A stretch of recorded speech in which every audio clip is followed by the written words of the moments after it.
तो hello friends, नमस्कार। Welcome to my YouTube channel device maths classes. तो friends, आज की क्लास में हम लोग जो है लेके आए हैं 2024 का सेट नंबर 2 और सेट का जो कोड है वो है 324EY। तो आज हम लोग इसके सॉल्यूशंस को यहाँ पे देखेंगे और सेट नंबर 1 का जो कंप्लीट सॉल्यूशन है वो हमने अपने यूट्यूब पे अपलोड कर दिया है। प्ले लिस्ट में आप लोग जाएंगे तो वहाँ पे आपको देखने को मिलेगा। अगर आप 2 4 6 10 20 सेट अगर आप लोग यहाँ पे सॉल्व कर लेते हैं, मैक्सिमम आपको कम से कम जो है मिनिमम आपको 6 सेट 7 सेट जो है पेपर के पहले आपको सॉल्व करके जाना है कम से कम, और अधिक से अधिक तो कोई सीमा नहीं है। जितना अधिक से अधिक आप कर पाएँ उतना आपके लिए जो है फ़ायदेमंद होने वाला है।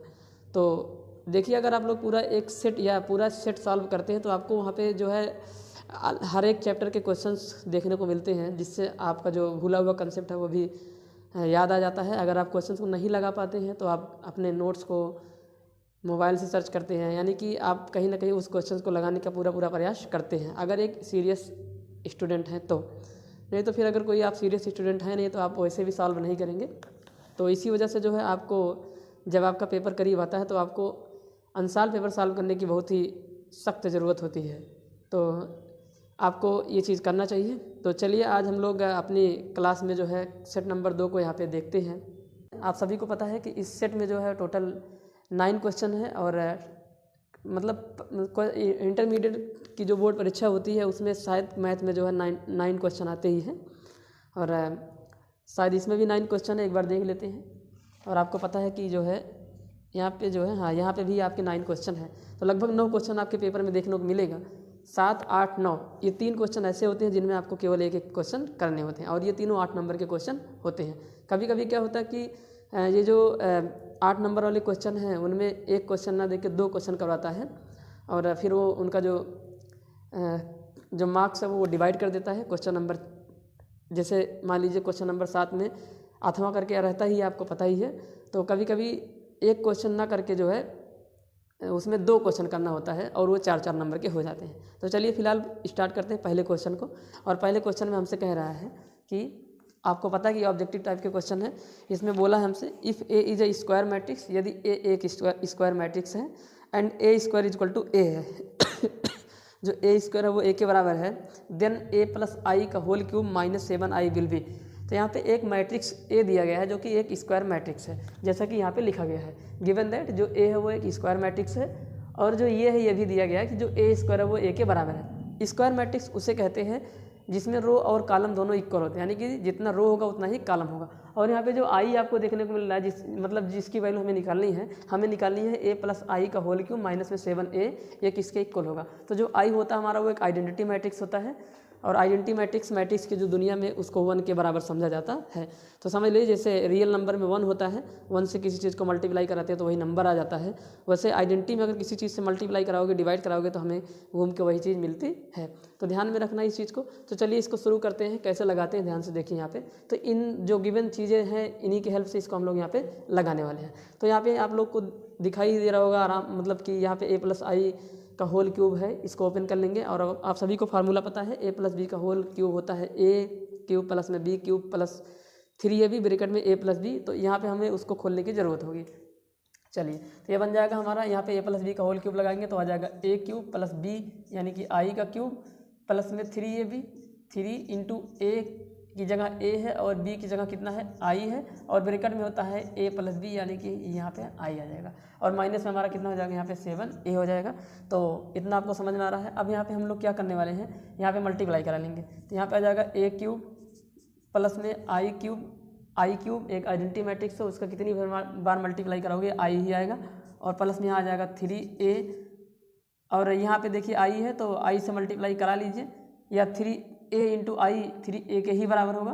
तो इतना ही समझ लीजिए यहाँ पे यहाँ पे सिर्फ 3a ही लिखा गया, इनको मल्टीप्लाई करो 3a स्क्वायर आ जाएगा। यहाँ पे आई नहीं है क्योंकि 3a का जब आई में मल्टीप्लाई कराओगे तो आई हट जाएगा, ठीक है। तो 3a का इसमें कराओगे, प्लस में आ जाएगा हमारा कितना 3a, सिर्फ यही आ जाएगा हमारा, और माइनस में कितना आ जाएगा हमारा यहाँ पे 7a हो जाएगा।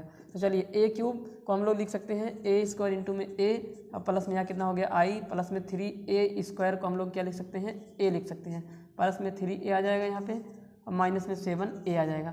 अब देखिए ए स्क्वायर किसके बराबर है, ए के बराबर है, तो यहाँ पे लिख देंगे a इंटू ए प्लस में आई प्लस में 3a जुड़ के कितना हो जाएगा 6a माइनस में हो जाएगा 7a। अब देखिए a इंटू ए स्क्वायर के बराबर हो जाएगा और ए स्क्वायर किसके बराबर है, a के, तो यहाँ पे आ जाएगा a प्लस में आई प्लस में 6a माइनस में 7a। और यहाँ पे देखिए a में a जोड़ोगे कितना आ जाएगा 7a, यहाँ पे आ जाएगा 7a और प्लस में जो है आई और माइनस में आ जाएगा अपना 7a। अब यहाँ देखिए 7a से 7a कट जाएगा तो बचेगा क्या आई, तो जो आई होगा वही हमारा सही है। तो यहाँ पे जो ऑप्शन नंबर है हमारा जो है तीसरा वाला ऑप्शन सही है, ऑप्शन नंबर 3 सही है। तो इसका जो आंसर आएगा वो आई आएगा। तो यहाँ पे a प्लस बी के होल क्यूब को ओपन करना है, इस तरह से ये क्वेश्चन हमारा हो जाता है। अब हम लोग बढ़ते हैं अपने क्वेश्चन नंबर 2 की तरफ। तो देखिए क्वेश्चन नंबर 2 में क्या कह रहा है। क्वेश्चन नंबर 2 में हमसे जो है यहाँ पे दिया हुआ है cos square x D x, इसके इंटीग्रल की वैल्यू पूछ रहा है, यानी कि cos स्क्वायर एक्स जो फंक्शन है उसको यहाँ पे इंटीग्रेट करना है और क्या आएगा। आप सभी को पता है कि ट्रिग्नोमेट्री में साइन और कॉस का जब भी पावर में कुछ आता है तो उसको हमें मल्टीपल एंगल में कन्वर्ट करना पड़ता है। बिना मल्टीपल एंगल में कन्वर्ट किए आपका यहाँ पे मतलब आंसर आने वाला नहीं है। तो cos स्क्वायर एक्स को मल्टीपल एंगल में यानी कि cos 2x sin 2x ऐसे करके मतलब एंगल मल्टीप्लाई में आ जाए, इस तरह के सिचुएशन हमको यहाँ पे लेके आना पड़ेगा। तो चलिए देखिए कैसे करते हैं। यहाँ पे आपको पता है एक फार्मूला होता है, यहाँ पे लिख देंगे एक फार्मूला होता है 2 cos स्क्वायर एक्स माइनस में 1 इक्वल टू होता है हमारा cos 2x। देखिए यहाँ पे मल्टीपल एंगल चल रहा है, cos 2x आ गया। अब हमें यहाँ से cos स्क्वायर एक्स की वैल्यू निकाल लेनी है। तो यहाँ से जब आप लोग cos स्क्वायर एक्स की वैल्यू निकालेंगे तो ये -1 उधर जाके प्लस बन जाएगा, तो यहाँ पे आ जाएगा 1 प्लस cos 2x और अपान में कितना हो जाएगा 2, तो ये 2 भी उधर जाएगा। तो कुल मिला के अब हम लोग जो है यहाँ पे जो cos स्क्वायर एक्स लिखा है इसको हम लोग लिख सकते हैं 1 प्लस cos 2x और अपान में कितना आ जाएगा 2 और यहाँ पे dx।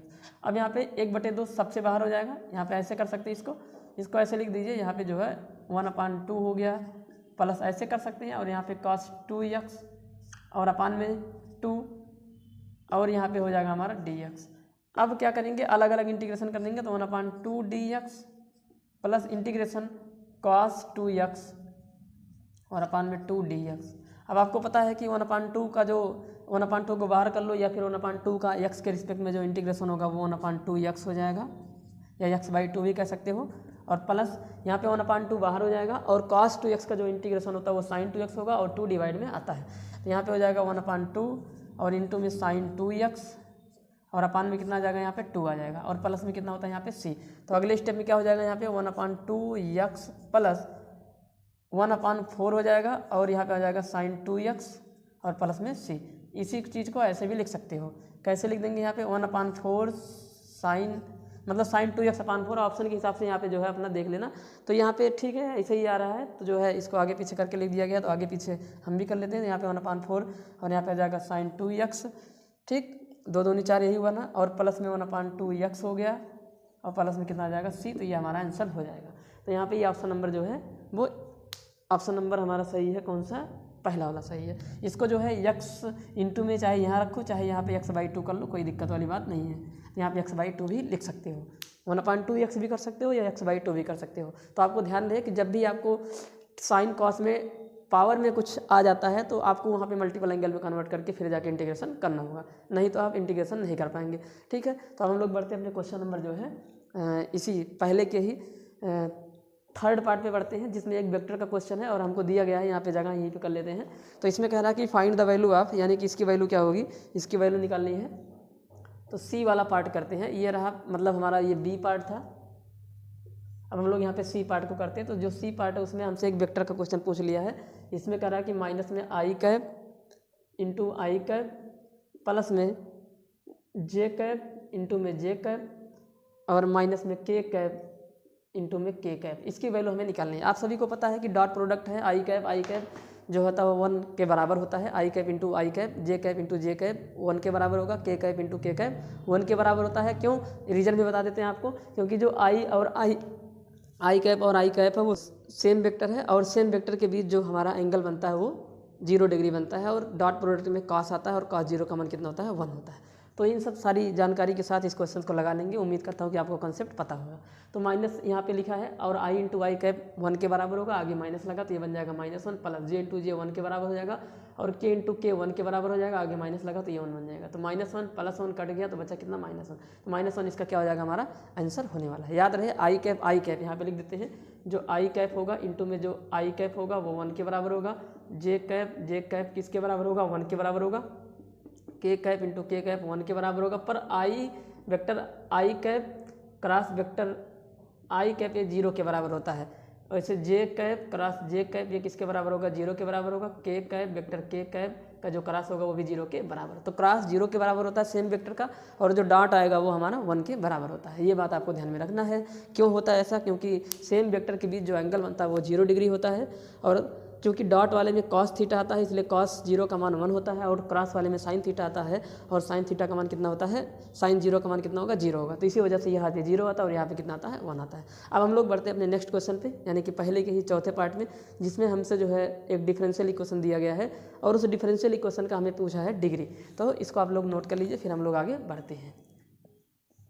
अब हम लोग बढ़ते हैं पहले के डी वाले पार्ट में। पहले के डी वाले पार्ट में हमसे एक डिफरेंशियल इक्वेशन देकर उसकी डिग्री पूछा है। डिग्री को हिंदी में बोलते हैं घात, और आप सभी को बता देते हैं कि हर एक डिफरेंशियल इक्वेशन की डिग्री नहीं होती है, लेकिन जो ऑर्डर होता है वो सबका होता है।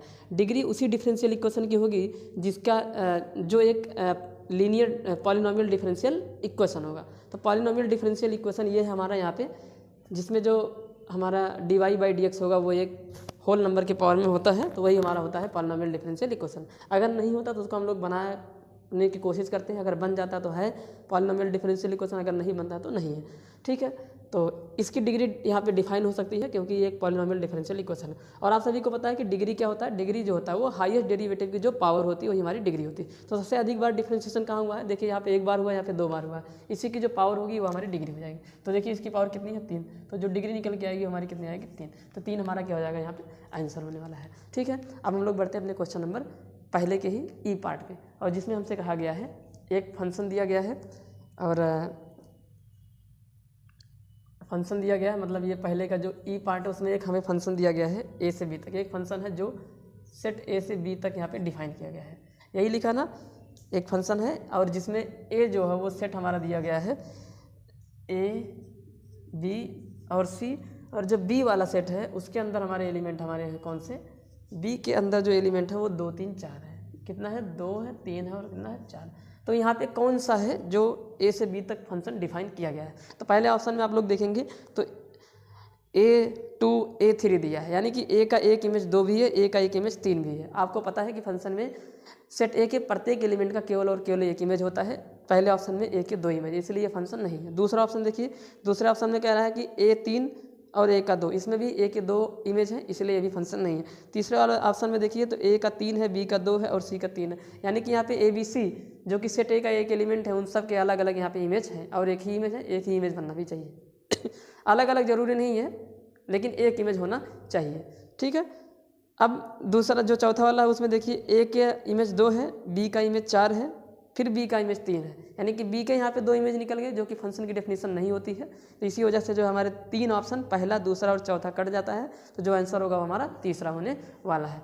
तो ये जो आंसर होगा हमारा तीसरा, जिसमें लिखा है A3, यानी कि ए का इमेज 3 है और जो बी है उसका इमेज 2 है यहाँ पे, और जो सी है उसका इमेज 3 है, यही हमारा क्या हो जाएगा यहाँ पे सही हो जाएगा। तो ये हमारा फंक्शन है, बाकी कोई भी फंक्शन नहीं है, वो इसलिए क्योंकि बाकी सब फंक्शन की डेफिनेशन को फॉलो नहीं कर रहे हैं, इसी वजह से ये हमारे फंक्शन नहीं है। तो ये इस तरह से हमारे ऑब्जेक्टिव के पहले 4-5 क्वेश्चन हो जाते हैं।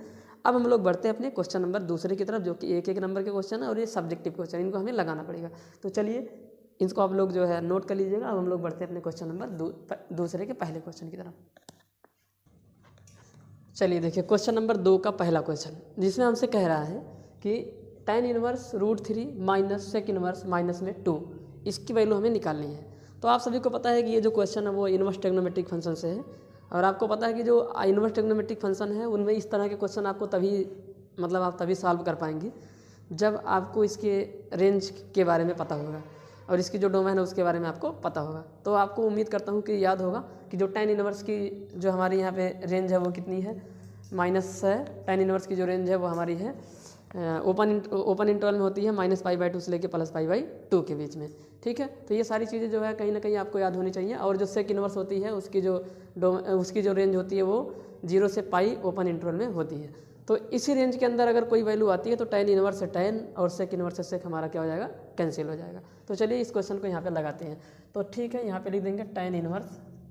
अब देखिए इस √3 को हम लिख सकते हैं tan π/3 tan 60 अंश का मान होता है √3, तो यहाँ पे ऐसे लिख देंगे, यहाँ पे माइनस सेक इनवर्स को ऐसे ही रहने देंगे।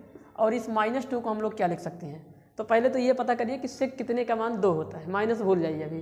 तो सेक 60 अंश का मान 2 होता है, यानी कि सेक जो है π/3 का मान होता है 2। अब चूंकि π/3 जो होता है वो +2 वैल्यू देता है, हमको चाहिए जो है -2 वैल्यू। तो जो सेक होता है वो कौन से क्वाड्रेंट में हमारा माइनस होता है, देखिए यहाँ पे आपको थोड़ा सा यहाँ पे हिंट देके साइड में समझा देते हैं कैसे आपको इसको करना होगा। तो सेक इनवर्स यहाँ पे लिखा है -2, इसको आप लोग मान लीजिए कि ये x के बराबर है, थोड़ी देर के लिए इसको मान लीजिए कि x के बराबर है। तो ये इनवर्स को उधर भेजेंगे तो यहाँ पे आ जाएगा सेक x = -2। अब देखिए यहाँ पे इसका मतलब ये निकल रहा है कि जो सेक की वैल्यू वो -2 के बराबर है। तो सेक माइनस कहाँ होता है, तो सेक जो माइनस होगा वो हमारा थर्ड क्वाड्रेंट में माइनस होता है सेक, और हमारा होगा सेकंड क्वाड्रेंट में माइनस होगा। तो हमारा जो ये वैल्यू -2 आएगी या तो सेकंड क्वाड्रेंट में होगी या तो हमारा यहाँ पे थर्ड क्वाड्रेंट में होने वाला है। तो यहाँ पे देखिए सबसे पहले तो अब हमें इस तरह के क्वेश्चन को लगाने के लिए सोचना पड़ेगा कि सिर्फ इतना सोच लो कि सेक कितने का मान 2 होता है। तो हमें पता चल गया कि सेक जो है वो 60 अंश का मान कितना होता है 2। तो लेकिन 60 अंश जो वो ना तो यहाँ आ रहा ना तो यहाँ आ रहा है।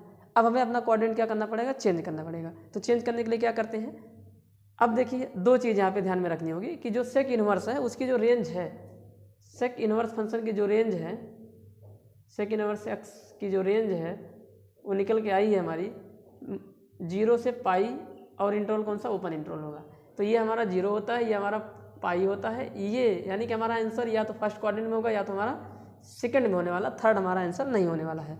क्योंकि जब अभी हमने आपको बताया कि जो सेक का मान वो निगेटिव है तो वह आंसर आपको सेकंड क्वाड्रेंट में मिल सकता था और थर्ड क्वाड्रेंट में मिल सकता था, लेकिन थर्ड में आंसर नहीं होगा क्योंकि थर्ड क्वाड्रेंट इसकी रेंज से क्या हो जाएगा, यहाँ पे बाहर हो जाएगा। तो हमारा जो आंसर होगा वो सेकंड क्वाड्रेंट में होगा। तो एक एंगल जो अभी हमने आपको बताया कि पहले आप ये सोच लीजिए कि सेक कितने का मान 2 होता है, निगेटिव भूल जाइए। तो आपने खोजा कि सेक 60 अंश का मान यानी कि सेक π/3 का मान होता है 2। अब उसी की हेल्प से हम लोग अपने क्वाड्रेंट को चेंज कर लेंगे। तो क्या करना होता है कि अगर हमें सेकंड क्वाड्रेंट में जाना है तो पाई में से उसी एंगल को घटा देंगे, और अगर थर्ड क्वाड्रेंट में जाना है तो पाई में उसी एंगल को जोड़ देंगे। क्योंकि हमें सेकंड क्वाड्रेंट में जाना है इसलिए हम लोग पाई में उसी एंगल को क्या कर देंगे, यहाँ पे जोड़ देंगे। तो यहाँ पे हम लोग लिख देंगे सेक x = यहाँ पे देखिए ये कितना है, माइनस तो लगे रहने दीजिए। यहाँ पे पहले तो ये देख लीजिए कितने का मान ये हमारा, तो सेक हमारा है π/3 का मान। चूँकि यहाँ पे माइनस में आप यहाँ पे इसको चेंज कर दीजिए। अब देखिए ये सेक का फंक्शन है इसलिए हम अंदर नहीं जा सकता है, साइन और tan का होता तो ये पे अंदर भी जा सकता था, लेकिन यहाँ पे ऐसा नहीं हो सकता है। तो अब हम लोग क्या करेंगे, अपने क्वाड्रेंट को चेंज कर देंगे। तो ऐसे लिख देंगे इसको, ये जो माइनस में सेक π/3 है इसको हम लोग लिख देंगे सेक, क्वाड्रेंट में चेंज करके जाएंगे सेकंड क्वाड्रेंट में या फिर थर्ड में। थर्ड में नहीं जा सकते हैं, थर्ड में जाएंगे तो रेंज के बाहर हो जाएंगे। तो इसको हम लोग लिख देंगे क्या, सेक, जाने के लिए एक सेकंड यहाँ पे जो है इसको मिटाना पड़ेगा, यहाँ पे ये चीज़ नहीं आएगी। तो देखिए पाई में से जो है जो एक एंगल हमने एक्यूट वाला खोजा उसी को पाई में से घटा देंगे तो हम लोग पहुँच जाएंगे सेकंड क्वाड्रेंट में। तो पाई माइनस π/3 हो जाएगा। तो ये जो सेक एक्स की वैल्यू ये इसके बराबर आ जाएगी। तो बताना यहाँ से सेक एक्स की वैल्यू इसके बराबर हमारी आ चुकी है। तो सेक एक्स की जगह पे हम लोग लिख देंगे क्या, तो यहाँ से जो है सेक पाई माइनस π/3 हो जाएगा। ठीक है, ये सेक एक्स की वैल्यू है और हम सेक एक्स किसके बराबर मान चुके हैं, -2 के बराबर मान चुके हैं। तो -2 जो होगा वो हमारा सेक, और इसको सॉल्व करोगे तो पाई माइनस π/3 को यहाँ पे लिख देंगे 2π/3 ये लिख देंगे। और जो -2 है, और यहाँ पे जो है कहाँ गया भाई, कुछ मिस्टेक हो रहा क्या है, यहाँ पे जो है -2 की जगह पे, हाँ तो -2 की जगह पे हम लोग इसको यहाँ पे लिख सकते हैं कितना, सेक 2π/3। तो यहाँ पे जहाँ पे हमारा -2π/3 लिखा गया है, तो जो हमारा -2 लिखा गया उसकी जगह पे हम लोग लिख सकते हैं सेक 2π/3। तो यहाँ पे डायरेक्ट कर सकते हैं अगर वहाँ पे आपको समझ में आया हो तो यहाँ पे कर देंगे सेक -2 की जगह पे आप लोग चाहो तो इसको भी लिख सकते हो या फिर डायरेक्ट इसको लिख सकते हो। तो चलिए फिलहाल यहाँ पे थोड़ा सा सॉल्व करते हैं। तो यहाँ पे लिख देंगे सेक पाई माइनस π/3। तो पाई माइनस π/3 करते हैं तो सेकंड क्वाड्रेंट में जाते हैं और सेकंड क्वाड्रेंट में सेक जो होता है वो निगेटिव के बराबर होगा। और आपको एक फार्मूला पता है कि sec pi minus theta sec theta के बराबर होता है sec pi minus theta, minus sec theta के यहाँ पे बराबर होता है, तो माइनस लग जाएगा आगे और थीटा की जगह पे कितना पाई बाई 3, तो सेक पाई बाई 3 का मान हो जाएगा 2 और आगे माइनस लगा ही है, तो ये -2 के यहाँ पे क्या हो जाएगा बराबर। यहाँ पे आ जाएगा tan। अभी देखिए ये tan से tan इनवर्स कैंसिल आउट हो जाएगा, क्योंकि जो पाई बाई 3 है वो tan इनवर्स की रेंज, तो जो tan इनवर्स की रेंज है हमारी, इसके जो रेंज है वो है ओपन इंटरवल -π/2 से लेके +π/2, यानी कि ये हमारा हो जाएगा -π/2 और ये हो जाएगा हमारा +π/2, ये है इसकी रेंज। तो ना तो इसको लेना ना तो इसको लेना है, तो हमारे चौथे क्वाड्रेंट के एंगल और फर्स्ट क्वाड्रेंट के जो एंगल होंगे वो हमारे tan इनवर्स की रेंज में बिलोंग करते हैं। तो ये π/3 फर्स्ट क्वाड्रेंट का एंगल है, तो इसी वजह से यहाँ पे कैंसिल आउट हो जाएगा, तो यहाँ पे आ जाएगा हमारा π/3 और माइनस में सेक इनवर्स। अब यहाँ पे भी देखिए ये, अब इसको जब थोड़ा सा सिंप्लीफाई करोगे तो यही आ जाएगा सेक 2π/3 आ जाएगा हमारे यहाँ पे लिख देंगे एक बार सेक इनवर्स और यहाँ पे लिख देंगे सेक, सॉल्व करोगे 2π/3 आ जाएगा, तो 2π/3। अब देखिए यहाँ पे सेक और सेक इनवर्स भी कैंसिल आउट हो जाएगा, क्योंकि जो सेक इनवर्स की रेंज है वो 0 से पाई है, तो ये हमारा 0 होता है, ये हमारा पाई होता है, ओपन इंटरवल होता है, तो ना तो इसको लेना ना तो इसको लेना, यहाँ आंसर यहाँ हो सकता है या फिर यहाँ हो सकता है, यहाँ तो होगा नहीं क्योंकि यहाँ पॉजिटिव हो जाएगा और वहाँ पे हमको वैल्यू कैसे दिख रही है, निगेटिव दिख रही है, तो इसी क्वाड्रेंट में आंसर होने वाला है। तो 2π/3 120 डिग्री एंगल होता है, कितना होता है 120 ही होगा ना, 3 6 18, हाँ 120 होगा, तो इस क्वाड्रेंट में हमारा यहाँ पे आ रहा है, तो इससे कट जाएगा, तो यहाँ पे आ जाएगा π/3 और माइनस में 2π/3 और इसको जो थोड़ा सिंपलीफाई कराओगे तो आ जाएगा माइनस में π/3, तो ये माइनस में π/3 इस क्वेश्चन का क्या हो जाएगा आंसर हो जाएगा। तो जो इनवर्स ट्रिग्नोमेट्रिक फंक्शन है वो आपको आना चाहिए थोड़ा सा, क्योंकि 1 नंबर का क्वेश्चन है, तो आपको इस तरह से रेंज डोमेन कैसे इनको सॉल्व करते हैं ये सारी चीज़ें आपको अगर पता होगी तो जल्दी से सवाल आपके लग जाएंगे। अगर आपको ये सारी चीज़ों का डिटेल जानना है तो हमारे प्लेलिस्ट में जाइएगा, वहाँ पे इनवर्स ट्रिग्नोमेट्रिक फंक्शन को पूरे अच्छे ढंग से पढ़ाए हुए हैं। ये क्वेश्चन भी वहाँ पे है, NCERT का ही क्वेश्चन है, तो आप लोग देखेंगे वहाँ पे आपको ये देखने को मिलेगा। तो चलिए अब हम लोग बढ़ते हैं अपने नेक्स्ट क्वेश्चन पे, और हम लोग करने जा रहे हैं क्वेश्चन नंबर अपना दूसरा वाला पार्ट, ठीक है। चलिए देखिए क्वेश्चन नंबर 2 का जो सेकंड पार्ट है उसमें हमसे बोल रहा है, क्या कह रहा है क्वेश्चन में कह रहा है कि if the vectors 2i cap plus j cap plus k cap and i cap minus 4j cap plus lambda k cap are perpendicular then find the value of lambda. हमें लैम्डा की value यहाँ पे निकालने की ज़रूरत है। तो हमें 2 वेक्टर दिया गया है और वो क्वेश्चन में बोल रहा है कि दोनों वेक्टर एक दूसरे पर परपेंडिकुलर है, तो लैम्डा की वैल्यू क्या होगी। तो यहाँ पे वेक्टर को लिख लेते हैं। यहाँ पे क्या कह रहा है, यहाँ पे पहला वाला जो वेक्टर है तो यहाँ पे लिख देंगे कि लेट वेक्टर ए, यानी कि जो पहला वेक्टर उसको हम मान लेंगे कि वो वेक्टर ए के इक्वल है, पहले वेक्टर को ए मान लेंगे, जो कि है 2i कैप प्लस में j कैप प्लस में k कैप, और जो बी वेक्टर है वो हमारा है, दूसरे को बी वेक्टर मान लेते हैं, और वो हमारा है i कैप माइनस में 4j कैप प्लस में लैम्डा k कैप। ये हमारा हो जाएगा वेक्टर बी वाला। क्वेश्चन में बोला है कि वेक्टर ए जो है, यानी कि जो पहला वाला वेक्टर वो परपेंडिकुलर वेक्टर बी पर। तो जब भी ऐसा होता है कि एक वेक्टर दूसरे पर परपेंडिकुलर होता है और हम यहाँ पे हमसे लैम्डा की वैल्यू पूछ रहा है, तो जब भी 2 वेक्टर परपेंडिकुलर होते हैं तो उनके जो डॉट प्रोडक्ट होते हैं उनके वैल्यू 0 के बराबर आते हैं। यहाँ पर लिख देंगे, यहाँ पे गिवन दैट है, ये गिवन है, अगर ये चीज़ गिवन है तो then vector A dot vector B equal to हमारा यहाँ पे हो जाएगा 0। तो ए की वैल्यू रख लो यहाँ पे 2i कैप प्लस में j कैप प्लस में k कैप, और यहाँ पे हो जाएगा इनटू लगाएंगे, डॉट लगाएंगे और यहाँ पे लिख देंगे i कैप माइनस में 4j कैप प्लस में लैम्डा k कैप की वैल्यू हमारी 0 के बराबर होनी चाहिए। मल्टीप्लाई करा दीजिए, 2 का 1 में कराएंगे तो 2 आ जाएगा, 1 का माइनस में 4 कराएंगे तो -4 आ जाएगा, और यहाँ पे कराएंगे तो लैम्डा आ जाएगा इक्वल टू 0 आ जाएगा। इम्प्लाइज दैट 2 में से 4 जाएगा -2 आ जाएगा, लैम्डा इक्वल टू 2, यहाँ पे -2 आ जाएगा ना, एक स्टेप लिख देंगे, -2 plus lambda equal to 0 then lambda equal to 2। तो लैम्डा की वैल्यू किसके बराबर आ जाएगी, यहाँ पे 2 के बराबर आने वाली है। तो इस तरह से हमको लगाना होता है। कभी भी याद कर लीजिए, अगर आप लोग कभी भी अगर जो है 2 वेक्टर परपेंडिकुलर होते हैं तो उनके जो डॉट प्रोडक्ट होते हैं उनकी वैल्यू हमारी 0 के बराबर होती है। तो इस तरह से हुआ हमारा क्वेश्चन नंबर 2 का जो दूसरा वाला पार्ट है, यानी कि बी पार्ट था। ये हमारा कौन सा पार्ट था, दूसरे का बी पार्ट। अब हम लोग बढ़ेंगे अपने क्वेश्चन नंबर दूसरे के सी वाले पार्ट पे। क्वेश्चन नंबर 2 का जो सी वाला पार्ट है उसमें हमसे कह रहा है कि if P A is equal to 0.6 P B is equal to 0.3 and P intersection A intersection B is equal to 0.18 then find the value of P B by A. तो ये क्वेश्चन कंडीशनल प्रोबेबिलिटी का question है, यानी कि सह प्रतिबंध प्रायिकता का ये क्वेश्चन है। आपको पता है कि ये सीधे फार्मूले पे होने वाला क्वेश्चन है। तो यहाँ पे क्या क्या दिया गया, तो सबसे पहले यहाँ पे गिवन दैट में लिख देंगे क्या क्या दिया गया है। तो गिवन दैट दिया है कि जो PA है वो हमारा यानी कि probability of any event A is equal to 0.6 है एंड प्रोबेबिलिटी ऑफ B, एक इवेंट B है उसकी प्रोबेबिलिटी है 0.3 और एक है हमारा probability of A intersection B। तो probability of A intersection B की जो वैल्यू है वो हमारी है 0.18 के इक्वल है। तो हमसे पूछ रहा है क्या, हमें जो है निकालना है probability of B by A, यानी कि probability of B when A event is occur, यानी कि B की प्रायिकता जब A हो चुका हो। तो इसका डायरेक्ट फार्मूला होता है, क्या है फार्मूला, ध्यान से देखिए इसका सॉल्यूशन पार्ट क्या है। तो probability of B by A का डायरेक्ट फार्मूला है, ये होता है probability of B intersection A और अपान में probability of A। Value put कर दीजिए, सारे आंसर मतलब आपके आंसर यहाँ पे निकल जाएंगे। तो probability of B intersection A कुछ और नहीं, probability of A intersection B ही होता है। उसकी वैल्यू कितना दिया है 0.18 अपान प्रोबेबिलिटी ऑफ A की वैल्यू कितनी दी गई है यहाँ पे 0.6 दी गई है। अब आपको पता है कि इसको सिंप्लीफाई करना है, तो यहाँ पे एक जीरो लगा के डेसिमल को सेम प्लेस पे कर लेंगे और डेसिमल से डेसिमल काट देंगे। तो काटेंगे यहाँ पे इसको 6 से, 6 3 18 आ जाएगा और 6 दाम में 60 आ जाएगा। तो जो आंसर आ जाएगा वो 3 अपान में 10 आ जाएगा, यानी कि probability of B by A is equal to 3 upon में कितना आ जाएगा यहाँ पे हमारा 10 आने वाला, ये हमारा आंसर हो जाएगा। ठीक है, तो उम्मीद करता हूँ कि आपको समझ में आया होगा। और यहाँ पे जो प्रोबेबिलिटी ऑफ B दिया गया था, ये फालतू में दिया गया था, ये आपको सिर्फ गुमराह करने के लिए यहाँ पे दिया हुआ है। तो यहाँ पे 3 अपान 10 इसका आंसर आ जाता है। एक बार चेक कर लेते हैं क्या आंसर आ रहा है। तो यही आएगा, 3 अपान में कितना आ गया यहाँ पे 10। तो अब हम लोग बढ़ते हैं अपने क्वेश्चन नंबर सेकंड के डी पार्ट पे। देखिए क्या क्वेश्चन नंबर सेकंड का डी पार्ट, देखिए सेकंड का डी पार्ट। सेकंड के डी पार्ट में कह रहा है कि find the general solution of the differential equation dy upon dx equal to 2 + y upon x minus 2। यानी कि एक डिफरेंशियल इक्वेशन दिया गया है, उसके जनरल सोल्यूशन को निकालना है। आपको पता है कि डिफरेंशियल इक्वेशन के 2 सोल्यूशन होते हैं, एक जनरल दूसरा स्पेसिफिक सोल्यूशन, विशिष्ट हल हिंदी में बोलते हैं। स्पेसिफिक सोल्यूशन तब निकल पाएगा जब हमें x और y की कुछ वैल्यू वहाँ पे गिवन दैट होती है।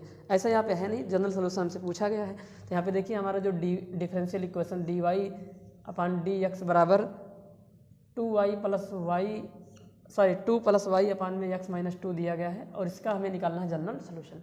यहाँ पे वेरिएबल सेपरेबल मेथड से आसानी से कर लेंगे। तो देखिए कैसे करेंगे, वेरिएबल सेपरेबल मेथड में क्या करते हैं कि dy को y मतलब y वाले फंक्शन को y की तरफ, dy की तरफ और x वाले फंक्शन को dx की तरफ यहाँ पे हमको लेके जाना होता है। और याद रहे dx और dy हमेशा न्यूमरेटर में होते हैं, वो कभी भी डिनोमिनेटर में नहीं जाने चाहिए।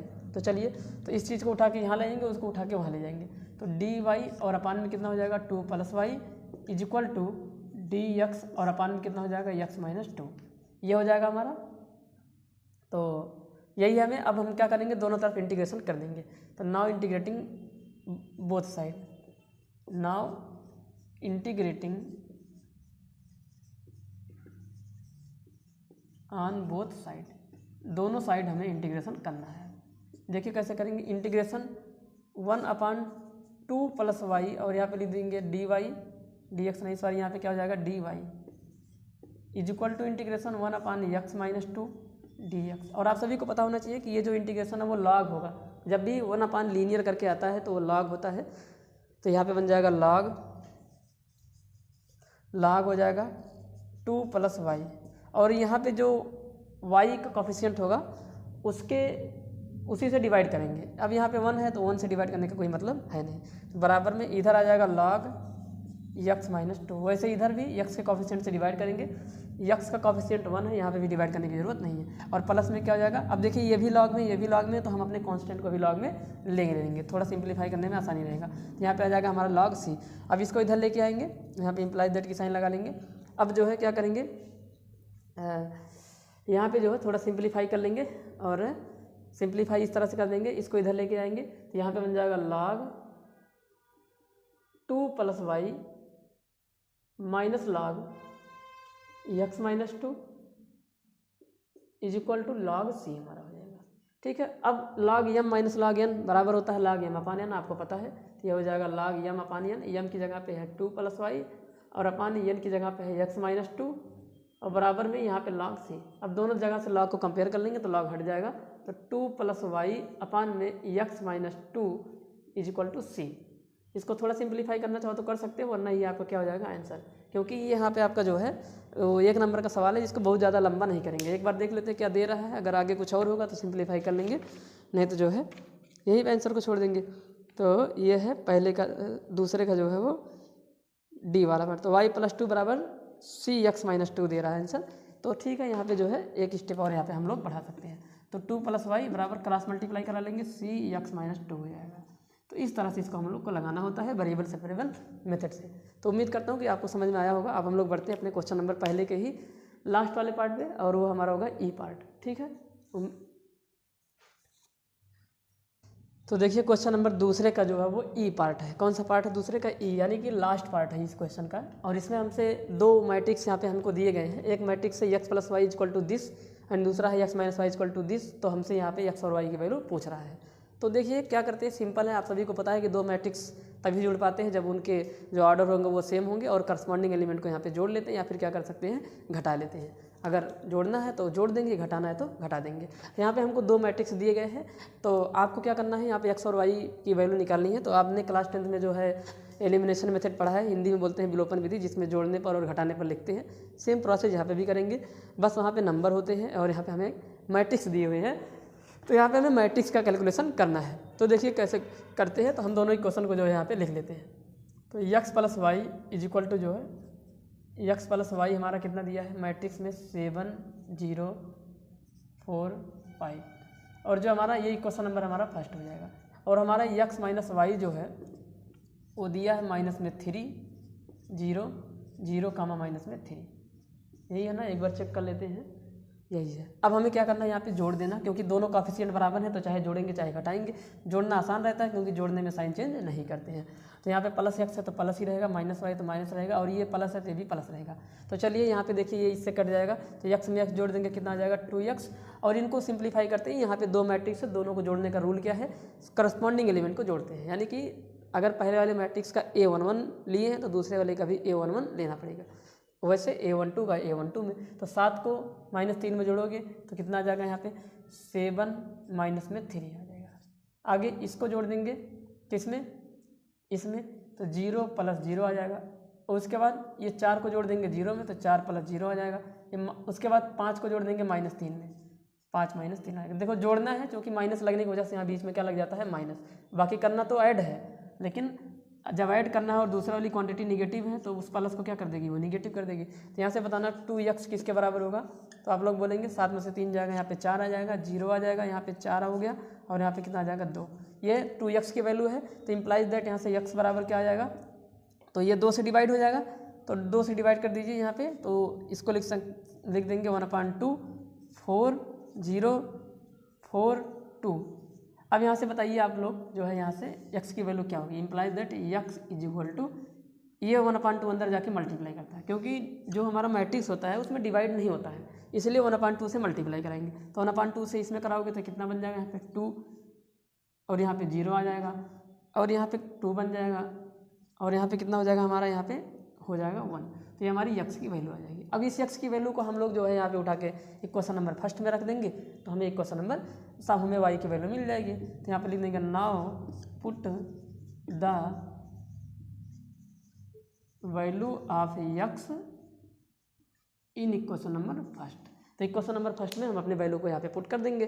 तो x की जगह पे ये रख देंगे, यहाँ पे x हमारा हो जाएगा ये, तो कितना बन जाएगा हमारा 2 0 2 1, और प्लस में y है, और बराबर में एक मैट्रिक्स दिया गया है। मैट्रिक्स हमारा है 7 0 4 5। अब यहाँ से y बराबर क्या होगा, देखिए इस चीज़ को उठा के उधर लेके जाएंगे तो ये माइनस हो जाएगा, तो माइनस हो जाएगा, यानी कि 7 0 4 5, इसमें से माइनस हो जाएगा ये वाला मैट्रिक्स 2 0 2 1, और वहाँ माइनस करने के बाद हमारा जो आंसर आ जाएगा वो आ जाएगा 7 में से 2 जाएगा, कितना आ जाएगा 5, 0 में से 0 गया 0 आ गया, और यहाँ पे 4 में से 2 गया 2 आ गया, और 5 में से गया 4 आ गया। तो ये हमारा रहा y का मान, और ये हमारा रहा x का मान। तो x और y के ये मान हमारे निकल जाएंगे। तो आंसर को देखना पड़ेगा कितना आ रहा है आंसर, एक बार देख लेते हैं, क्या यही आ रहा है कि कुछ और आ रहा है। तो x की वैल्यू दी गई है 2 0 2 1, और y की वैल्यू दिया ही नहीं है, जबकि देना चाहिए था। यहाँ पे x और y दोनों की वैल्यू पूछा है, ठीक है। तो y का मान दिया नहीं है, फिलहाल जो है आंसर सेम ही है, सही है, आंसर में कोई दिक्कत नहीं है। x की वैल्यू मैच कर गई है, चलिए दूसरा आंसर पेपर हमारे पास है, वहाँ से y की जो वैल्यू है वो दी गई है, यही है, और ये x की वैल्यू है। तो इस तरह से हमारे यहाँ पे दोनों क्वेश्चन हो जाते हैं, मतलब x और y के मान हमारे यहाँ पे निकल जाते हैं। तो क्वेश्चन नंबर 2 का जो है वो ई वाला पार्ट यहाँ पे कंप्लीट होता है। अब हम लोग बढ़ेंगे अपने क्वेश्चन नंबर 3 की तरफ, जिसमें हमारे जो क्वेश्चन नंबर 3 है वो 2-2 नंबर के क्वेश्चन हैं। तो चलिए बढ़ते हैं क्वेश्चन नंबर 3 की तरफ, इसको आप लोग जो है नोट डाउन कर लीजिएगा। चलिए देखिए क्वेश्चन नंबर 3 का जो ए पार्ट है उसमें हमसे क्या कहा जा रहा है। क्वेश्चन नंबर 3 के ए पार्ट में जो है हमको यहाँ पे 2 सेट दिया गया है, और उन दोनों सेट पे हमको बना के दिया है एक फंक्शन, और उस फंक्शन में टोटल फंक्शन की संख्या पूछ रहा है और साथ ही साथ बाइजेक्टिव फंक्शन की संख्या पूछ रहा है। तो इसका डायरेक्ट फार्मूला होता है, आपको बता देते हैं यहाँ पे नंबर ऑफ फंक्शन b/a क्या होगा ये पूछा जा रहा है, और नंबर ऑफ बाइजेक्टिव फंक्शन क्या होगा यानी कि आच्छादित फलनों की संख्या क्या होगी ये पूछा जा रहा है। तो आप सभी को बता देते हैं कि नंबर ऑफ फंक्शन निकालने के जो तरीके होते हैं वो डिपेंड करते हैं हमारे सेट में एलिमेंट कैसे दिए गए हैं। ठीक है, तो यहाँ पे बता देते हैं आप सभी को जो है, मतलब जैसे दोनों अगर गिवन सेट में सेम एलिमेंट हैं तो नंबर ऑफ फंक्शन कैसे निकालेंगे, समझ रहे हो ना। अगर एलिमेंट अलग अलग हैं तो कैसे निकालेंगे, उनको यहाँ पे थोड़ा सा डिस्कस करते हैं और उसके बाद इस सवाल को लगाते हैं। तो देखिए यहाँ पे जो है हमारा क्या होता है कि कंसेप्ट क्या है कि यदि यानी कि if N A means number of element in set A is equal to N and number of element in set B is equal to m, then number of function from a to b, तो a से b फलनों की जो संख्या होगी वो होगी m की पावर n, और उल्टा हो जाएगा इसका देन एंड यहाँ पे लिख देंगे and then number of function from b to a is equal to अगर a से b तो ये हो जाएगा, तो b to a में क्या होगा कि अब यहाँ पे उल्टा हो जाएगा, n की पावर m हो जाएगी। तो यहाँ पे आपको ध्यान में रखना होगा। लेकिन यहाँ पे ये जो क्वेश्चन है यहाँ पे दोनों एलिमेंट दोनों जो सेट दिए गए इसमें नंबर ऑफ एलिमेंट क्या है, सेम है। तो अगर नंबर ऑफ एलिमेंट सेम है तो यहाँ पे एक बार लिख देते हैं, नंबर ऑफ एलिमेंट सेम होंगे तो 1 जो फंक्शन की संख्या होगी यानी कि नंबर ऑफ 1 फंक्शन वो भी n फैक्टोरियल के बराबर होगा। ऑन2 फंक्शन की संख्या नंबर ऑफ ऑन2 फंक्शन वो भी हमारा कितना हो जाएगा n फैक्टोरियल के बराबर होगा। नंबर ऑफ बाइजेक्टिव फंक्शन वो भी हमारा n फैक्टोरियल के बराबर होगा। ये तीनों n फैक्टोरियल के बराबर होती है जब भी दोनों सेट में गिवन एलिमेंट क्या होंगे, सेम होंगे। लेकिन अगर सेट ए में ज़्यादा एलिमेंट है, बी में कम है, बी में ज़्यादा है, ए में कम है, तो उसका अलग सिचुएशन होता है, उसको हम अपने दूसरे वाले किसी वीडियो में देखेंगे। तो यहाँ पे जो है हम इस क्वेश्चन को करेंगे। तो यहाँ पे कह रहा है कि number of function from B to A, तो यहाँ पे देखिए ये कंडीशन है बी टू ए का, n की पावर m लगा देंगे यहाँ पे। तो n कितना है, n यानी कि number of element in set b कितना है, यहाँ पे 3 है। देखिए ना, यही तो फार्मूला है, फ्रॉम बी टू ए का ये है, ए टू बी का ये है। तो यहाँ पे 3 जो होगा हमारा वो नंबर ऑफ एलिमेंट n क्या, number of element in set ए वो 3 है, यहाँ पे 3 आ जाएगा और उसकी पावर कितनी हो जाएगी 3, तो 3 3 9 3 27 हो जाएगा। तो टोटल नंबर ऑफ फंक्शन की संख्या 27 आएगी, और जो हमारे बाइजेक्टिव फंक्शन होंगे वो हमारे n फैक्टोरियल के बराबर हो जाएंगे। तो n फैक्टोरियल कितने, यानी कि n क्या है, number of element in set, चाहे ए का पकड़ लो चाहे बी का पकड़ लो, क्योंकि दोनों में नंबर ऑफ एलिमेंट क्या है, सेम है। तो 3 फैक्टोरियल के बराबर हो जाएगा, और 3 फैक्टोरियल की वैल्यू 6 के बराबर होती है। आपको ये बात पता है, तो यहाँ पे इस तरह से ये हो जाता है। ठीक है, तो बाकी टोटल नंबर ऑफ फंक्शन ये है निकालने का तरीका। ठीक है, m की पावर n होगी या कभी n की पावर m होगी, वो डिपेंड करता है किधर से किधर फंक्शन लिया गया है। तो इस तरह से ये हो जाता है तीसरे का ए पार्ट। अब हम लोग बढ़ेंगे अपने तीसरे के बी वाले पार्ट पर। तो देखिए तीसरे के बी पार्ट में क्या कह रहा है क्वेश्चन में। तीसरे का जो बी पार्ट है उसमें कह रहा है कि if y is equal to a cos t plus b sin t then prove that d2y upon dt2 plus y is equal to 0। तो यहाँ पे एक क्वेश्चन दिया गया है, डिफ्रेंशिएशन का ये क्वेश्चन है, और इस तरह से हमें यहाँ पे प्रूव करना है। तो तीसरे का रहा है ये बी पार्ट। देखिए क्या है तीसरे के बी पार्ट में, हमको एक फंक्शन दिया गया है y is equal to a cos t plus b sin t है। ये हमारे पास एक फंक्शन दिया गया और हमें प्रूव करना है। क्या प्रूव करना है, d2y और अपान में कितना dt2 प्लस में y इक्वल टू 0। तो यहाँ पे दोनों वैल्यू उठा के रख देंगे या फिर इसको सॉल्व करते करते अगर ये आ जाएगा तो भी प्रूफ हो जाएगा। तो देखिए दोनों वैल्यू को कैसे रख देते हैं यहाँ पे। तो चलिए यहाँ पे सॉल्व करते हैं। d2y अपान dt2 का मतलब होगा कि गिवन फंक्शन को 2 बार डिफ्रेंशिएट करना है, यानी कि डबल डेरिवेटिव वहाँ पे निकालना है और t के रिस्पेक्ट में करना है। तो चलिए यहाँ पे करते हैं। तो dy अपान में dt यानी कि t के सापेक्ष दोनों तरफ अवकलन करने पर, यानी कि differentiating on both side with respect to t। तो यहाँ पे लिखना चाहो तो लिख दो, नहीं तो कोई बात नहीं। तो dy अपान dt, तो एक कांस्टेंट है, आर्बिट्री कांस्टेंट है। वैसे भी आप सभी को पता है कि यहाँ पे दो आर्बिट्री कांस्टेंट हैं, तो 2 बार यहाँ पे इसको डिफ्रेंशिएट करना पड़ेगा। तो dy upon dt equal to a cos t का क्या हो जाएगा डिफ्रेंशिएशन, एक बार लिख देते हैं dy dt cos t plus b, तो कांस्टेंट बाहर हो जाएगा, फिर dy dt of sin t। चलिए थोड़ा सिंपलीफाई करते हैं। a cos t का कितना हो जाएगा माइनस में sin t plus b sin t का क्या हो जाएगा cos t, यहाँ पे आ जाएगा माइनस में a sin t प्लस में b cos t। ये हमारा आया फर्स्ट डेरिवेटिव यानी कि dy बाई dt। अब दोबारा से डिफरेंशिएट करेंगे, यहाँ पे दोबारा से करेंगे कितना बन जाएगा, तो d2y बाई dt2। यहाँ पे लिखना चाहो तो लिख सकते हो, again differentiating with respect to t। दोबारा से दोनों तरफ t का डिफरेंस मतलब दोनों तरफ डिफरेंशिएशन करने पर तो क्या बन जाएगा, डिफरेंशिएट करेंगे तो माइनस a बाहर हो जाएगा। अब की बार डायरेक्ट कर दे रहे हैं, साइन t का क्या हो जाता है यहाँ पे cos t प्लस यहाँ पे cos t लिखा गया है ये, ठीक है, प्लस b बाहर हो गया और cos t का कितना बन जाएगा माइनस में sin t। तो यहाँ से देखिए d2y और अपान में dt2 is equal to minus में a cos t और यहाँ पे मल्टीप्लाई करोगे माइनस में b sin t आ जाएगा।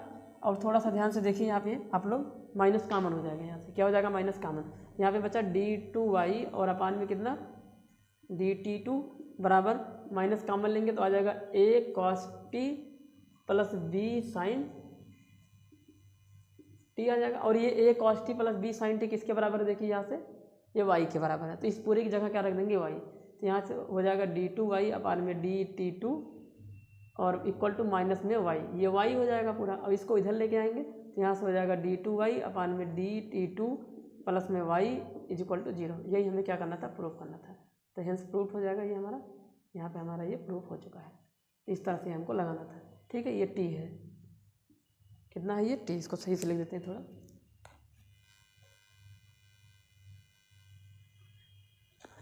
ये हमारा है dt2। तो इस तरह से हमारा यहाँ होता है प्रूफ। तो ये रहा क्वेश्चन नंबर तीसरे का बी वाला पार्ट। ये सारे 2-2 नंबर के क्वेश्चन है, ठीक है। बढ़ते हैं अपने नेक्स्ट क्वेश्चन पे, तीसरे का सी वाला पार्ट, ठीक है। चलिए अब हम लोग बढ़ते हैं अपने क्वेश्चन नंबर तीसरे के सी वाले पार्ट में। क्वेश्चन नंबर तीसरे का सी पार्ट है। क्वेश्चन एक बार रीड करते हैं। क्वेश्चन में कह रहा है कि if the angle between the unit vectors A and B cap, यानी कि 2 वेक्टर दिए गए हैं ए कैप और बी कैप और वो दोनों यूनिट वेक्टर हैं, उनके बीच जो एंगल वो थीटा है। तो हमें प्रूफ करना है कि जो साइन थीटा बाई 2 है वो equal to 1/2 magnitude of vector A minus vector B, यानी कि वेक्टर ए कैप माइनस में वेक्टर बी कैप। तो आपके पास 2 वेक्टर हैं और दोनों यूनिट वेक्टर हैं। यहाँ पे देखिए गिवन दैट है कि जो वेक्टर ए कैप हो वो यूनिट वेक्टर है और जो वेक्टर बी कैप है वो भी क्या है, एक यूनिट वेक्टर। और हमें ये चीज़ यहाँ पे प्रूफ करनी है, ये मैग्नीट्यूड है, ठीक है। तो आप सभी को पता है कि अगर कोई भी वेक्टर यूनिट वेक्टर होता है तो उसका जो मैग्नीट्यूड होगा, यानी कि वेक्टर ए कैप का जो मैग्नीट्यूड होगा 1 के बराबर होगा और जो वेक्टर बी कैप का मैग्नीट्यूड होगा वो किसके बराबर होगा, ये भी 1 के बराबर होगा। यूनिट वेक्टर की ये प्रॉपर्टी होती है, उसकी मैग्नीट्यूड यानी कि उसकी लेंथ कितनी होती है, 1 होती है। तो चलिए इसको यहाँ पे हम लोग यहाँ पे सॉल्व करते हैं। तो हमें वहाँ पे जो प्रूव करना है उसका जो है LHS साइड या RHS साइड को एक लेके सॉल्व करेंगे। तो हम यहाँ पे जो है अभी क्या करते हैं, यहाँ पे हमको दिखाई दे रहा है ए कैप माइनस बी कैप, ठीक है। एक चीज़ और आप सभी को बता देते हैं कि जो वेक्टर ए का स्क्वायर होता है वो वेक्टर ए के मैग्नीट्यूड के स्क्वायर के बराबर होता है, ये बात याद रखे रहना। यानी कि vector A into vector A is equal to होता है वेक्टर ए का स्क्वायर और ये हो जाएगा मैग्नीट्यूड ऑफ वेक्टर ए का स्क्वायर। तो स्क्वायर मैग्नीट्यूड दोनों क्या होते हैं, सेम होते हैं। तो इस कुछ यहाँ पे कुछ ये कंसेप्ट लगेगा, तो ध्यान से देखिए। यहाँ पे लिख देंगे वी नो दैट। अब देखिए इस क्वेश्चन को देखने के बाद आइडिया आपको लेना पड़ेगा यहाँ से कि हमको ए कैप माइनस बी कैप चाहिए। तो अब हम यहाँ पे क्या करेंगे, हम जानते हैं कि जो ए कैप माइनस बी कैप है अगर हम इसका स्क्वायर कर दें तो ये किसके बराबर हो जाएगा, तो ये हो जाएगा ए कैप का स्क्वायर यानी कि ए माइनस बी का होल स्क्वायर लगाएंगे यहाँ पे, तो ए कैप का स्क्वायर माइनस नहीं प्लस हो जाएगा यहाँ पे बी कैप का स्क्वायर यानी कि A square plus B square minus 2ab, A की जगह है ए कैप इंटू बी की जगह है बी कैप, तो A square plus B square minus 2ab से फार्मूले से इसको हम लोग क्या कर दिया, खोल दिया। अब आपको पता है इसके हिसाब से कि जो स्क्वायर होता है किसी भी वेक्टर का वो मैग्नीट्यूड के स्क्वायर के बराबर होगा। तो यहाँ पे देखिए इस A cap minus B cap vector का यहाँ पे स्क्वायर है, इसको हम लोग लिख सकते हैं magnitude of A cap minus B cap जो वेक्टर है उसका क्या स्क्वायर, तो इसको हम लोग लिख सकते हैं A cap minus B cap vector के मैग्नीट्यूड का क्या यहाँ पे स्क्वायर बराबर। वैसे यहाँ पे भी है, यहाँ पे इसको लिख सकते हैं ए कैप का स्क्वायर प्लस बी कैप के मैग्नीट्यूड का क्या यहाँ पे स्क्वायर माइनस में 2, और ए डॉट बी का फार्मूला होता है जो vector A dot vector B होता है वो होता है magnitude of vector A into magnitude of vector B into में क्या होता है कॉस थीटा होता है, आपको पता होना चाहिए ये बात, इंटू में कॉस थीटा हो जाएगा। ठीक है, तो चलिए देखिए यहाँ पे ध्यान से देखिए, तो रख देंगे यहाँ पे, इसको ओपन कर देंगे। अब यहाँ पे ए और बी वेक्टर की जगह पे ए कैप और बी कैप वेक्टर है तो वहाँ पे रखेंगे, तो यहाँ पे बन जाएगा हमारा A cap into magnitude of B cap into में क्या cos theta, A cap dot B cap इस फार्मूले से जब रखेंगे तो बन जाएगा magnitude of A cap into magnitude of B cap into में क्या कॉस थीटा। तो यहाँ से क्या बन जाएगा, तो A cap minus B cap का whole square is equal to magnitude of A cap vector किसके बराबर है, 1 के बराबर है, तो यहाँ पे हो जाएगा 1 का स्क्वायर करेंगे 1 आ जाएगा, यहाँ पे 1 आ जाएगा माइनस में 2, यहाँ पे 1 आ जाएगा, यहाँ पे 1 आ जाएगा, 1 इंटू 1 1 के बराबर होगा, इंटू में क्या हो जाएगा यहाँ पे कॉस थीटा हो जाएगा। यहाँ पे लिख देना because magnitude of A cap vector equal to 1 and magnitude of B cap vector equal to 1। तो इसी चीज़ को यहाँ पे उठा के रख दिया गया है। तो यहाँ पे आ जाएगा ए कैप, यहाँ पे जो फार्मूला है यहाँ पे थोड़ा साइड में जो है आपको यहाँ पे फार्मूला जो लिखा हूँ ऐसे कर देता हूँ, ठीक है। तो यहाँ पे आ जाएगा A cap minus B cap vector का क्या होल स्क्वायर बराबर 1 + 1 2 माइनस 2 कॉस थीटा, यहाँ पे आ जाएगा हमारा इम्प्लाइज दैट। नीचे दिखेगा नहीं तो यहाँ पे लिख देते हैं, तो देखिए क्या हो जाएगा हमारा, तो यहाँ से हमारा हो जाएगा तो A cap minus B cap vector का जो मैग्नीट्यूड है वो इक्वल हो जाएगा। देखिए यहाँ पे भी 2 यहाँ पे भी 2 यहाँ से क्या कर लेंगे कॉमन, तो देखिए यहाँ पे जब 2 कॉमन कर लेंगे तो क्या बच जाएगा हमारा यहाँ पे 2 और यहाँ पे आ जाएगा 1 माइनस कॉस थीटा, ठीक है यही आ जाएगा। अब देखिए यह क्या बन जाएगा हमारा A cap minus vector B cap is equal to 2 into, आपको पता है कि 1 माइनस कॉस थीटा सीधा फार्मूला होता है 2 साइन स्क्वायर थीटा बाई 2, याद रख लेना आप लोग। तो यहाँ पे लिख देंगे 2 साइन स्क्वायर थीटा बाई 2, ये सीधे फार्मूला है, समझ रहे हैं ना आप लोग।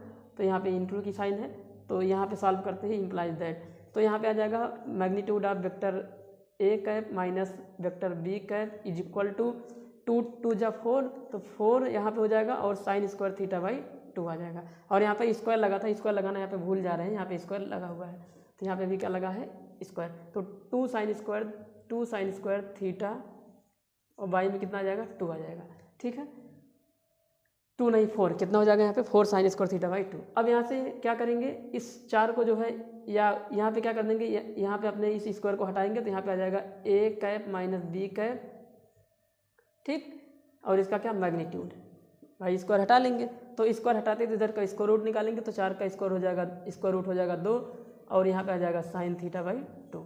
तो यहाँ से बताओ ए कैप माइनस बी कैप का मैग्नीट्यूड, ये 2 इधर आएगा तो कितना बन जाएगा 1/2 इज इक्वल टू हो जाएगा साइन थीटा बाई 2। यही चीज़ हमें क्या करनी थी प्रूफ करनी थी, इस तरह से हमारा ये प्रूफ हो जाता है, ठीक है बिल्कुल ही आसान है, ये कुछ नहीं करना है, बस खाली यहाँ पे ए माइनस बी के होल स्क्वायर को ओपन करना है और ये थोड़ा सा ध्यान में रखना है कि अगर स्क्वायर है तो उसको हम लोग मैग्नीट्यूड में लिख सकते हैं। तो इसको सॉल्व करते गए यहाँ तक सब कुछ होता गया। यहाँ पे एक फार्मूला यूज हुआ है क्या कि जो 1 माइनस कॉस थीटा होता है वो 2 साइन स्क्वायर थीटा के बराबर होता है। यहाँ पे लिख देंगे because 1 minus cos theta is equal to 2 sine square theta by 2। ये इस फार्मूले की हेल्प से जो है इसको थोड़ा सा सिंप्लीफाई किए हुए हैं। तो इस तरह से हो जाता है क्वेश्चन नंबर 3 का सी पार्ट। अब हम लोग बढ़ते हैं क्वेश्चन नंबर 3 के डी वाले पार्ट पे, ठीक है। देखिए क्वेश्चन नंबर 3 का डी, क्वेश्चन नंबर 3 के डी वाले पार्ट को पढ़ते हैं। इसमें लिखा गया है कि find the Cartesian equation of the line passing through the point A 3 - 2 - 5, यानी कि एक पॉइंट है ए जिससे कोई लाइन पास कर रही है, उसके कोऑर्डिनेट हैं 3 - 2 - 5 and parallel to the vector 3i cap plus 2j cap minus 2k cap. तो एक लाइन है जो एक पॉइंट से होके जा रही है और वो एक वेक्टर के पैरेलल है, तो उस लाइन के इक्वेशन को कार्तीय रूप में बताना है, यानी कि कार्टेशियन फॉर्म में बताना है। तो पॉइंट देखिए यहाँ पे, जैसे मान लीजिए एक लाइन है, ये लाइन है हमारी है, और ये लाइन एक वेक्टर के पैरेलल है, ये वेक्टर, और वो वेक्टर होता है, आपको पता है कि कोई भी लाइन जिस वेक्टर के पैरेलल है उस वेक्टर को बी से दिखाया जाता है, और बी वेक्टर यहाँ पे हमें दिया गया है। वेक्टर बी क्या है? वेक्टर बी दिया गया है लाइन जिसके पैरेलल होती है, तो वो है 3i कैप प्लस में 2j कैप और माइनस में k कैप, सॉरी माइनस में 2k कैप।